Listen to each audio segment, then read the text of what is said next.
সৌম্য সরকার কি ৬ নম্বরে ব্যাটিং করবেন? অনেকের মনে এই ধরনের প্রশ্ন এলেও এসে থাকতে পারে যখন স্কোয়াডটা তারা দেখেছেন। কারণ গত ম্যাচে বা গত ২ ম্যাচে আফিফ হোসেন তো ৬ নম্বরে খেলেছেন।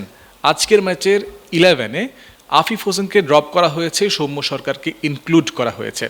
তো ওই যে লাইক টু লাইক রিপ্লেসমেন্ট যেটাকে বলে, সেটাই কি সৌম্যর ক্ষেত্রে করা হলো কিনা, আরও একবার সৌম্য সরকারকে ফিনিশার বানানোর যে পরীক্ষা নিরীক্ষা সেটা করা হবে কিনা, বা তাকে ওই ফিনিশারের গিনিপিগ বানানো হবে কিনা, এমন একটা শঙ্কার কথা কিন্তু অনেকের মনে এসেছিল।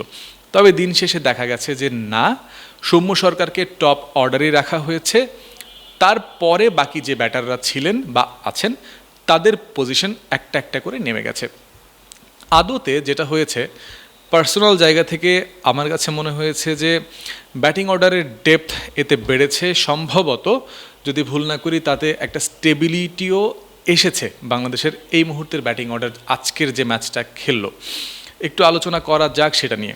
সাইফ হাসান আর তানজিদ তামিমের যে জুটিটা পাকিস্তান সিরিজ থেকে বাংলাদেশ দল চেষ্টা করে আসছে, তার একটা ভালো সার্ভিস দিচ্ছেন। হ্যাঁ, পাকিস্তান সিরিজে সাইফের থেকে পুরোপুরি প্রত্যাশা মতো পায়নি পারফরম্যান্সটা বা ব্যাটিংটা। তবে সর্বশেষ যে প্রস্তুতি ম্যাচ হলো নিউজিল্যান্ড দল আসার আগে, সেখানে সাইফ সেঞ্চুরি করলেন, ভালো ছন্দের প্রমাণ দিলেন।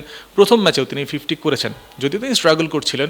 আজকের ম্যাচে তিনি সিঙ্গেল ডিজিটে গেলেন, বাট সাইফের যে ফ্ল্যামবয়েন্স যখন তিনি রিদম পান, সেটা আসলে আনডেনায়েবল। ওই জায়গাটা থেকে সাইফকে টিম ম্যানেজমেন্ট ডান হাতি হিসেবে আরও বেশি প্রায়োরিটি দিয়ে রাখতে চায়। তানজিদ তামিম আজকেও তো তিনি দেখালেন আসলে তিনি যখন শট খেলেন কতটা সহজ লাগে চোখের দেখায়। তো এই জুটিটা বাংলাদেশ ডিসরাপ্ট করতে চায়নি।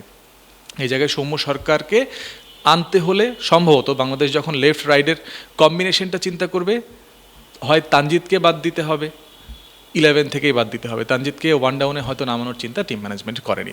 তো সেই জায়গাতে ম্যানেজমেন্ট যেটা করলো, সৌম্য সরকারকে এনে ওয়ান ডাউনেই নামালো। এখানে আরও একটা ভাবনা তাদের মনে থেকে থাকতে পারে, নাজমুল হোসেন শান্ত সর্বশেষ 13টা ইনিংসে আজকের আগে পর্যন্ত একটা 50ও তার ছিল না।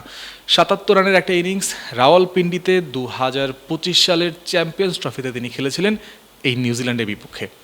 তারপরের যে 13টা ইনিংস শুধু খরা গেছে, রান খরা, ব্যাটিং খরা। 44 রানের একটা সর্বোচ্চ ইনিংস রয়েছে। এই 3 নম্বর পজিশনেই টানা ব্যাটিং করে গেছেন। আজকের দিনে এসে তারা ভাবলেন একটু শাফল করা যাক, সেটা সম্ভবত কাজেও দিল। নাজমুল শান্ত মিডল অর্ডারে নামলেন। 4 নম্বর পজিশনটা তার হলো। সর্বশেষ 50 নিউজিল্যান্ডের বিপক্ষে ছিল, তার পরের 50টাও এই নিউজিল্যান্ডের বিপক্ষেই তিনি পেলেন। ওই যে আলোচনাটা হচ্ছিল যে ডেপথ একটু হয়তো ব্যাটিং অর্ডারে বেড়েছে। Wow, so clean. ডায়লগস মানে ক্লিন, ক্লিন মানে ডায়লগস। সাইফ, তানজিদ, সৌম্য, শান্ত। 5 নম্বরে লিটন, 6 নম্বরে তাওহিদ হৃদয়, 7 নম্বরে মেহেদি হাসান মিরাজ। তাওহিদ হৃদয়কে 6 নম্বরে খেলানোর যে যুক্তি বা কারণ, সেটার ক্ষেত্রেও কিন্তু বেশ যুক্তিযুক্ত যৌক্তিক লজিক দেওয়া যেতে পারে। এই মুহূর্তে বাংলাদেশের ব্যাটিং অর্ডারে যে কয়জন ব্যাটার রয়েছেন, অনেককে নিয়েই চিন্তার অবকাশ রয়েছে। তাওহিদ হৃদয় এই মুহূর্তে সেই জায়গা থেকে সম্ভবত বাইরে রয়েছেন। আমরা যদি দেখি গত বছর 11টা ম্যাচে তার 4টা 50 রয়েছে। এই বছরে তিনি যে কয়টা ম্যাচ খেলেছেন, ইনিংস খেলেছেন, সেখানে তার ব্যাটিং গড় 80। তো সব মিলে তাওহিদ হৃদয় সম্ভবত ধারাবাহিকভাবে সাম্প্রতিক সময়ে সবচেয়ে ছন্দময় ব্যাটার, যিনি 6 নম্বরে যে রোলটা প্লে করতে হয়, সবচেয়ে বড় কথা কনফিডেন্ট থাকতে হয়। হৃদয় সেটা এই মুহূর্তে অন্তত পারবেন, সেই বিশ্বাসটা তো রাখাই যায় তার উপরে, যেটা আজকের দিনেও তিনি করে দেখিয়েছেন। হ্যাঁ, ম্যাচ হাতের মুঠোয় ছিল, তবে ওখান থেকে যদি একটা উইকেট যেত বা 2টা উইকেট যেত, অন্যরকম অনেক কিছুই হতে পারতো। ইতিমধ্যেই নাজমুল শান্ত তো উঠেই গিয়েছিলেন রিটায়ার্ড হার্ট হয়ে। ঠিক গত ম্যাচে যেভাবে হাত থেকে ম্যাচটা ফসকে গেছে, রান তাড়া করতে হতো, যত বল বাকি ছিল তার থেকে কম রান ছিল, তবে আফিফ আর হৃদয়ের ওই জুটিতে বাংলাদেশ অনেকটা পিছিয়ে গেছে। ইম্পর্টেন্টলি আফিফের যে অ্যাপ্রোচটা, সেটা সন্তোষজনক মনে হয়নি অনেকের কাছেই। ফলশ্রুতিতে আজকের ম্যাচে আফিফ বাদ পড়লেন। তবে দিন শেষে আলোচনাটা আজকের ব্যাটিং অর্ডার নিয়ে। এই অর্ডারটা নিয়েই সম্ভবত বাংলাদেশ চট্টগ্রামে তৃতীয় ওয়ানডে ম্যাচটাও খেলতে নামবে। আপাত দৃষ্টিতে তো এইটুকুই মনে হচ্ছে। কেন মনে হচ্ছে? এটার পেছনে আরও একটা যুক্তি দেওয়া যেতে পারে, যুক্তি ভাবা যেতে পারে। আজকে সন্ধ্যা 7:33 বিসিবি বাংলাদেশের তৃতীয় ওয়ানডের জন্য যে স্কোয়াড দিয়েছে সেখানে দলে শুধুমাত্র পেসার তানজিম হাসান সাকিবকে তারা অন্তর্ভুক্ত করেছে। কিছু গুঞ্জন ছিল আফিফ হোসেন দল থেকে বাদ পড়তে পারেন, তার বদলে মোসাদ্দেক হোসেন সৈকত ইনক্লুড হতে পারেন। তো যেখানে আফিফ চাহিদা বা প্রত্যাশা পূরণ করতে পারেননি, আমি যদি ভুল না করি 3টা ইনিংসে ব্যাটিং করে, সেই জায়গাতেই তো মোসাদ্দেকের আসার কথা, যদি আসতে হয় ওই 6 নম্বরে তিনি ব্যাটিং করবেন।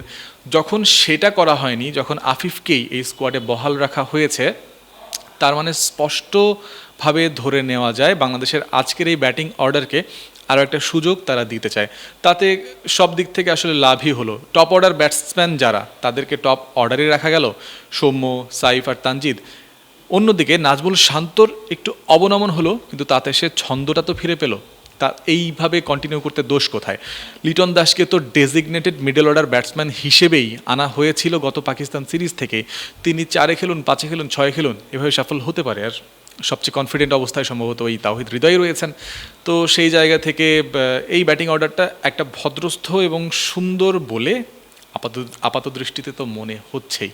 হ্যাঁ, একটা শেষ আলোচনার জায়গা থাকতে পারে মেহেদী হাসান মিরাজ। তিনি যেহেতু 7 নম্বরে খেলছেন, ওই লোয়ার অর্ডারে ফিনিশিংয়ে খুব গুরুত্বপূর্ণ ভূমিকায় তিনি রয়েছেন। যেমন তার দ্রুত কুইক ফায়ার ইনিংস খেলতে হবে, সাথে তার ওই ছন্দ বা রিদমটাও থাকতে হবে, যেটা এই মুহূর্তে অন্তত 7 নম্বরে নামার পর থেকে ক্যাপ্টেন মিরাজের ব্যাট থেকে বাংলাদেশ পাচ্ছে না। সাম্প্রতিক সময়ে তিনি ইকোনমিক্যাল বোলিং করছেন, ক্ষণে ক্ষণে ব্রেক থ্রু আনছেন, খুবই সত্যি কথা। তবে ব্যাটিং নিয়ে যতটা প্রত্যাশা একজন ডেজিগনেটেড 7 নম্বর ব্যাটারের কাছ থেকে মানুষ চায়, বাংলাদেশ দল সম্ভবত এখনও ক্যাপ্টেনের কাছ থেকে সেটা এখনও পাননি। সম্ভবত ক্যাপ্টেন নিজেও এই জায়গাটাতে উন্নতির আশা ভাবনা থাকবে। তারপরে আরও একটা ব্যাটারের কথা বলতে হয়। বাংলাদেশের টেইল এন্ডের শুরু যেখানে হয়, রিশাদ হোসেন সেখানে সাম্প্রতিক সময়ে ব্যাটিং করে চলেছেন। তার কাছ থেকেও কি সেভাবে সেই সার্ভিসটা পাচ্ছে? সম্ভবত না।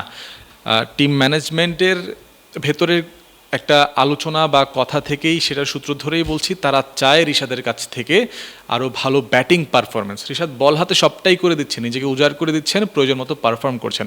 তবে রিশাদের ব্যাটিংটাও দলের লাগবে। যদি স্কোর বড় করতে হয়, ফাইট দিতে হয়, বড় রান তাড়া করতে হয়, এই জায়গায়ও নিশ্চয়ই কাজ করার জায়গা রয়েছে। আর কাজ করার ভাবনা নিশ্চয়ই রিশাদ মিরাজদের মাঝে রয়েছে।